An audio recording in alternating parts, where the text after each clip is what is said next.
नमस्कार दोस्तों, junior added शिक्षक भर्ती को आज 3 साल हो गए ये परीक्षा हुए।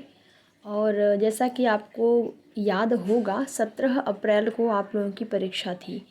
3 साल कंप्लीट हो चुके हैं भर्ती का, केवल और केवल अभी तक रिज़ल्ट ही जारी हो पाया। बीच में बहुत सारी समस्याएं आईं, 2 बार रिज़ल्ट जारी करना पड़ा और तमाम कोर्ट मैटर स्टे लगने के बाद जो है स्टे हटा, और स्टे हटने के बाद भी काफ़ी समय हो गए हैं, लेकिन अभी तक भर्ती का शासनादेश नहीं आ पाया। बीच में थोड़ी सी हलचल थी इस भर्ती में कि प्रक्रिया जल्द से जल्द पूरी होगी, लेकिन उसके बाद भी जब तक कोई ऑफिशियल नोटिस नहीं आ जाता है तब तक मन में एक संशय जो है वो बना ही रहेगा।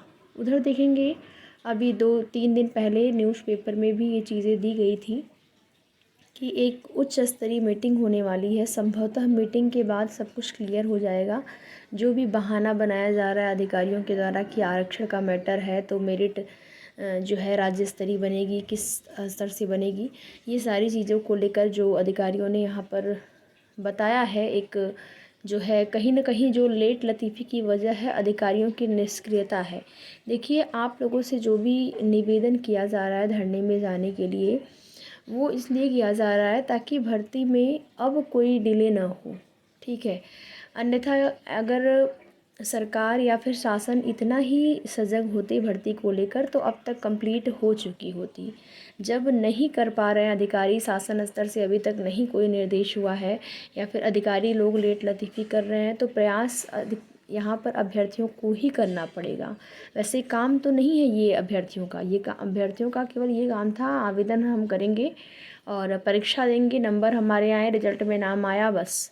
अब ये आगे का कार्य जो है वो अधिकारियों के हाथ में है, लेकिन क्या करेंगे जब अधिकारी लोग नहीं कुछ कर रहे हैं, तो बहुत ज़्यादा ज़रूरी हो गया है ये कि अपनी भर्ती का शासनादेश जारी करवाने के लिए आप सभी लोग एक साथ आएँ, एकजुट होकर। शिक्षा निदेशालय प्रयागराज में एक दिन कम से कम इतना ऐसा होना चाहिए कि संख्या जो है 400-500 हो जाए, ताकि अधिकारियों पर दबाव बन सके। और दबाव बनाने के लिए बहुत ज़रूरी है संख्या, वही 10-20 की संख्या से कुछ नहीं होने वाला है। जब तक संख्या बल नहीं रहेगी तब तक निष्क्रियता ही रहेगी अधिकारियों में भी।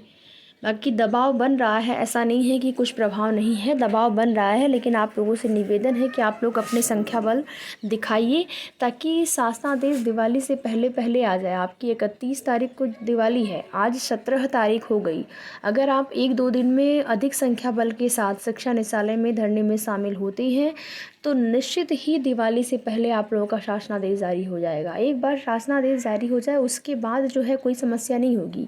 उसके बाद तो शासनादेश में सारी चीज़ें होंगी मेंशन, क्या करना है, किस तरीके से आवेदन होंगे, किस तरीके की आगे की प्रक्रिया होगी, तो फिर तो आप लोग उस काम में व्यस्त हो जाएंगे, आपका ध्यान ही कहीं इधर उधर नहीं रहेगा।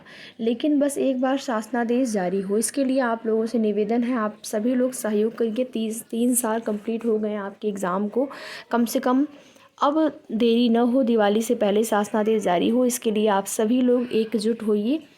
सीट की संख्या जो है वो बढ़ी है, जो पॉजिटिव खबरें आपको दी गई हैं कि सीटों की संख्या में वृद्धि हुई है, लगभग 2500 के आसपास अभी भी वही खबर है। लगभग 2500 के आसपास आपकी जो सीटें हैं वो हो गई हैं, ठीक है। तो 70 तक गुणांक वाले जो है अपने आप को सेफ मानते हुए सहयोग करिए आप सभी लोग। बाकी तो आपको पता ही है कि कट ऑफ को ये भी नहीं कह सकते हैं कि बहुत ज़्यादा कम जाएगी और ये भी नहीं कह सकते हैं बहुत हाई जाएगी, क्योंकि जिन भी अभ्यर्थियों का चयन जो है कहीं अन्य जगह हो गया होगा ज़्यादा ग्रेड पे तो वो तो आवेदन करेंगे नहीं, तो फिर संभावना है कि कट ऑफ बहुत ज़्यादा हाई नहीं रहेगी। तो सभी लोग धरने का सहयोग करें, और अगर इस बीच कोई भी आपका काम है, थोड़ा सा आप काम को साइड में रख के यहाँ पर सहयोग करिए। अब देखिए, और भी जो परीक्षाएं होने वाली थी वो भी, जैसे पीसीएस परीक्षा, आरओ एआरओ परीक्षा, इन सब, पीसीएस तो टल ही गई, आरओ एआरओ की भी टलने की संभावना है। तो फिर आप लोग थोड़ा सा पढ़ाई भी आपकी मान सकते हैं कि 2-4 दिन के लिए डिस्टर्ब होगी, लेकिन थोड़ा सा आप लोग सहयोग करिए, क्योंकि यहाँ पर इस भर्ती में क्या है कि आपने परीक्षा दे दिया है, सब कुछ हो गया है, आपका रिज़ल्ट आ गया है, तो इसके लिए आप थोड़ा प्रयास कर लीजिए। बाकी अन्य जो तैयारी है वो आप लोग अपने साथ में करते रहिए। आगे की जो भी सूचना होगी आप सभी को जानकारी दी जाएगी। यूपी ट्रिपल एस सी से लेखपाल भर्ती में लगभग 8500 प्लस 9000 के आसपास रिक्त सीटों पर विज्ञापन बहुत जल्द ही देखने को मिलने वाला है आपको। तो जो भी जिनका चयन यहाँ पर नहीं हो पाता है उनके लिए अच्छी खबर है। अगर आपने PET 2023 दिया हो तो आप लोग आवेदन ज़रूर करेंगे और तैयारी ये जो अपनी है वो आप लोग जारी रखिए किसी न किसी अन्य भर्ती की, क्योंकि पता नहीं किस में होगा किस में नहीं होगा। तो तैयारी आप लोग जारी रखिए। जुड़े रहें हमारे चैनल के साथ आगे की ज़रूरी और महत्वपूर्ण सूचना के लिए। वीडियो में लास्ट तक बने रहने के लिए आप सभी का बहुत बहुत धन्यवाद।